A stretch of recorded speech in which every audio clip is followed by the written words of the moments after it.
Hello viewers, welcome to Krishna educational academy.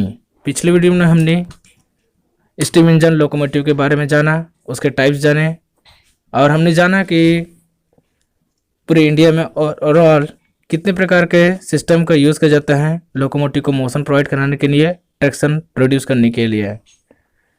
इसी कड़ी में यानी कि इलेक्ट्रिकल इंजीनियरिंग के एक इम्पॉर्टेंट सब्जेक्ट इलेक्ट्रिकल ट्रैक्शन के टाइप ऑफ ट्रैक्शन सिस्टम में हम सेकेंड सिस्टम के बारे में जानेंगे, जिसे direct internal consumption engine system या फिर सीधा आंतरिक दहन इंजन भी कहा जाता है।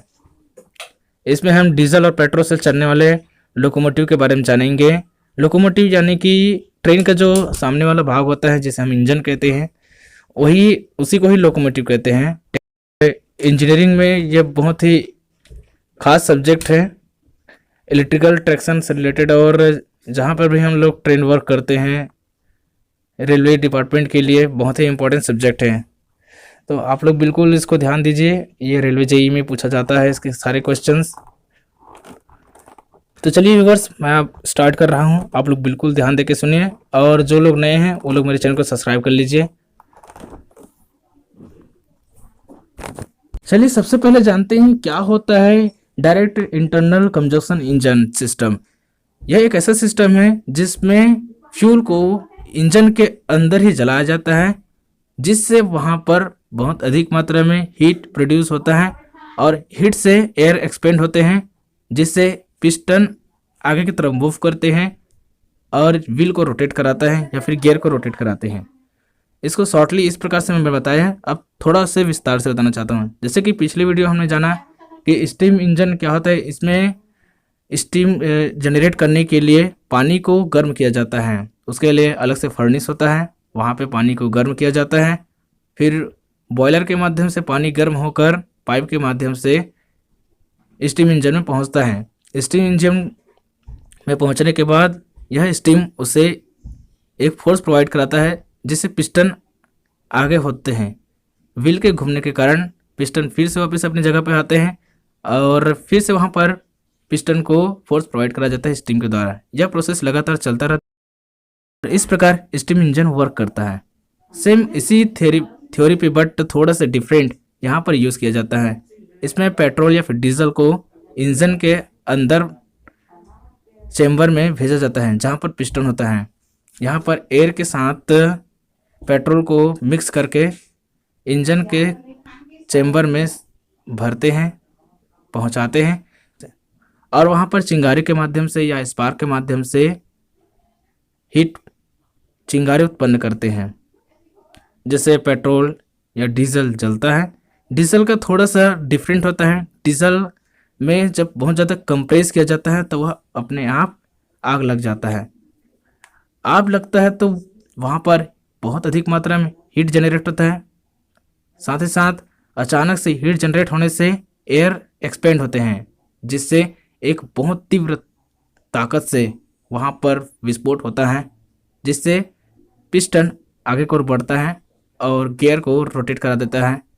यहाँ पर गियर लगा जाता है ताकि स्पीड को कंट्रोल किया जा सके, और जिससे गियर से आगे व्हील कनेक्टेड रहते हैं, और व्हील को जो लोकोमोटिव का व्हील होता है उसको अपने हिसाब से कंट्रोल करके स्पीड को आगे बढ़ाया जाता है या फिर से कंट्रोल किया जाता है। इस प्रकार से स्पीड को पूरी तरह से कंट्रोल किया जा सकता है और बहुत ही एक्यूर एनर्जी प्राप्त किया जाता है लोकोमोटिव के लिए। बट इसका कुछ मेरिट एंड डीमेरिट है जिसके बारे में जानना जरूरी है। चलिए सबसे पहले जानते हैं मेरिट या फिर इसे एडवांटेज कहते हैं। इसका सबसे पहले एडवांटेज यह है कि यह बहुत ही पावरफुल इंजन होता है, जिससे हमें बहुत अधिक मात्रा में आउटपुट मिलता है जितना हम इनपुट देते हैं, जबकि स्टीम इंजन में ऐसा नहीं होता। इसमें बहुत सारे वर्क करना पड़ता है और स्टीम इंजन उतना एक्यूर पावर नहीं देता। इंटरनल कंजप्शन इंजन का सेकंड एडवांटेज यह है कि यह बहुत अधिक सर्विस प्रोवाइड कराता है स्टीम इंजन के मुकाबले। स्टीम इंजन सिर्फ 11 से 14 घंटे तक अपना सर्विस दे सकता है, बट डीजल पेट्रोल लोकोमोटिव आपको 16 से 20 घंटे तक का सर्विस प्रोवाइड करा सकता है और यह जल्दी स्टार्ट भी होता है। इसके साथ साथ यह थोड़ा सस्ता भी पड़ता है और इसकी स्पीड भी बहुत अधिक होता है।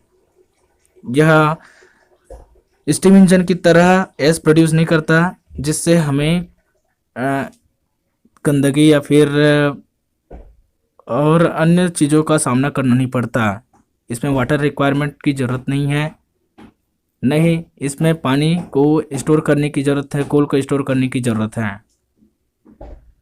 इंटरनल और सबसे ख़ास बात यह है कि इस इंजन के में फ्यूल बहुत कम मात्रा में ट्रांसपोर्ट किया जा सकता है, मतलब कि बहुत कम मात्रा फ्यूल से आप बहुत अधिक दूरी तक जा सकते हैं, जबकि स्टीम इंजन लोकोमोटिव में 1 ही किलोमीटर में 28 किलो फ्यूल रिक्वायरमेंट होता है, लेकिन पेट्रोल डीजल लोकोमोटिव में 1 किलोमीटर के लिए 7 किलोग्राम फ्यूल की रिक्वायरमेंट होता है। इस प्रकार इसकी यह सबसे बड़ा एडवांटेज है। इसको बार बार मरम्मत करने की ज़रूरत नहीं होता, एक बार मरम्मत कर लिए तो बहुत दिनों तक चलता रहता है। इसमें मेंटेनेंस की भी ज़्यादा ज़रूरत नहीं पड़ता, क्योंकि इंजन एक्योर होता है, पूरी तरह से सेफ़ होता है, अच्छा हार्ड मटेरियल से बना होता है। नहीं इसमें मेंटेनेंस के लिए अलग से वर्कर की ज़रूरत होता है, और जब हम इसको ऑपरेशन करते हैं, चलाते हैं, तो उस समय भी ऑपरेशन करने के लिए 1 या 2 व्यक्ति काफ़ी होते हैं, जबकि स्टीम इंजन लोकोमोटिव में हमें अलग से वर्कर फायरमैन रखना पड़ता है, जो लगातार कोयले को फर्नेस में डालते रहते हैं, जिससे बॉयलर गर्म होता है। बट इसमें ऐसा कोई सिस्टम नहीं होता है, इसमें आप पेट्रोल डाल दीजिए, उसके बाद फिर चलाते रहिए। चलिए हमने इसके एडवांटेज के बारे में जान लिया, अब बात कर लेते हैं इसके डिसएडवांटेज। इसके बहुत सारे डिसएडवांटेज भी है, जैसे कि फ्यूल रिक्वायरमेंट बहुत अधिक होता है, भले यह कम लगे हम लोगों को, बट यह बहुत महंगा होता है। अभी के टाइम में पेट्रोल डीजल और महंगे होते जा रहे हैं, और फ्यूचर में यह लिमिटेड मात्रा में है तो ख़त्म भी हो जाएगा। इस प्रकार आगे फ्यूचर के लिए यह ट्रेंड सेफ नहीं है, इसी पे हम डिपेंड नहीं रह सकते। इसका सेकेंड डिसएडवांटेज यह है कि यह भी इन्वायरमेंट को बहुत अधिक मात्रा में पोल्यूट करता है, जैसे कि स्टीम इंजन करता है। इसका लाइफ बहुत कम होता है, और इसमें हम लिमिटेड ही ओवरलोड कर सकते हैं। ज़्यादा ओवरलोड करेंगे तो इस इंजन इतना ज़्यादा वर्क नहीं करेगा। शुरुआती या फिर स्टार्टिंग में और मेंटेनेंस के लिए बहुत ज़्यादा पैसा खर्च करना पड़ता है, जो एक तरह से इकोनॉमिकली बहुत कठिन कार्य होता है, बहुत ज़्यादा पैसा खर्च करना पड़ता है। इसमें अलग से हमें जनरेटर और फैन, एसी, इन सभी के लिए अलग से सिस्टम लगाना पड़ता है, या फिर इसके इंजन के साथ ज्वाइन करना पड़ता है, जिससे इसकी कास्ट और बढ़ जाता है। जबकि स्टीम में इंजन में स्टीम के कारण, वहाँ पे फर्नेस के कारण उसी की गर्मी से ही काम चल जाता है, वहाँ पर अलग से हीटर लगाना नहीं पड़ता। लेकिन इसमें हीटर भी लगाना पड़ता है, एसी भी लगाना पड़ता है अलग अलग बोगियों में, तो इसके सभी प्रोसेस के लिए हमें अलग से जनरेटर लगाना पड़ता है, या फिर उसी के साथ जोड़ना होता है, जिससे इसकी एफिशिएंसी कम हो जाता है। इसके इंजन की रेट बहुत अधिक मात्रा में है। इसका एक और डिसएडवांटेज यह है कि अधिक मात्रा में धुआं उत्पन्न करता है, जिसके कारण हम इसे अंडरग्राउंड टनल के लिए यूज़ नहीं कर सकते हैं, यानी कि अंडरग्राउंड सर्विस ट्रेन के लिए इसको यूज़ नहीं कर सकते हैं। इस प्रकार दोस्तों हमने डीजल लोकोमोटिव के बारे में जाना। अगले वीडियो में हम सीधा जो मेन इंपॉर्टेंट है हमारा इलेक्ट्रिकल लोकोमोटिव, उसके बारे में बात करेंगे। तो दोस्तों रेडी हो जाओ इलेक्ट्रिकल ट्रैक्शन के most important part electrical locomotive के बारे में जानने के लिए।